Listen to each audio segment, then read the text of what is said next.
Top quality और consistent performance के लिए सिर्फ सिल्वर पंप्स एंड मोटर्स, नाम याद रखना। અમદાવાદમાં ખ્યાતિ હોસ્પિટલ કાંડમાં આરોપીને કોર્ટમાં રજૂ કરવામાં આવ્યો છે તો પોલીસે ડોક્ટર પ્રશાંત વજીરાણીને ગ્રામ્ય કોર્ટમાં રજૂ કર્યો છે।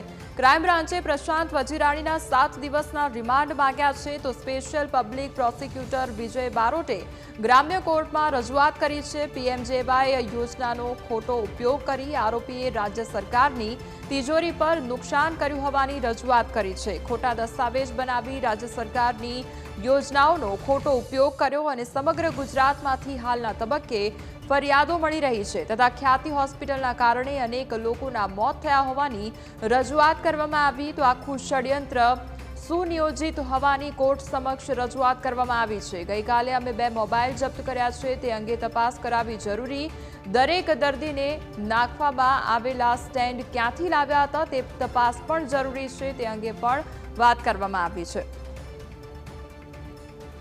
हमारी साथ हाल संवाददाता जयेश जोड़ाई गया है। जयेश, ख्याति होस्पिटलनी जो गंभीर बेदरकारी सामे आवी त्यारबाद हवे जे प्रशांत वजीराणी छे तेमने ग्राम्य कोर्टमां रजू करवामां आव्या छे, शुं अपडेट तेने लईने?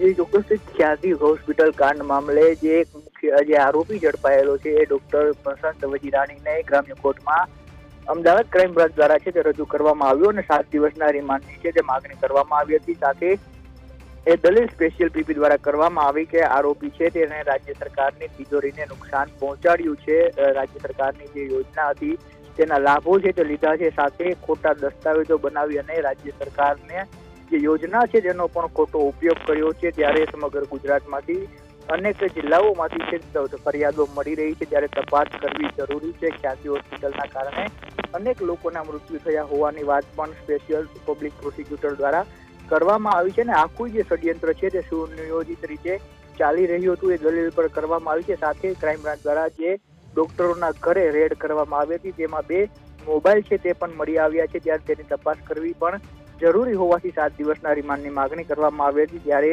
તમામ દલીલોના અંતે ગ્રામ્ય કોર્ટ દ્વારા ડોક્ટર પ્રશાંતના 25 નવેમ્બર સુધીના રિમાન્ડ મંજૂર કરવામાં આવ્યા છે। જી જયેશ, સમગ્ર માહિતી બદલ આપનો આભાર।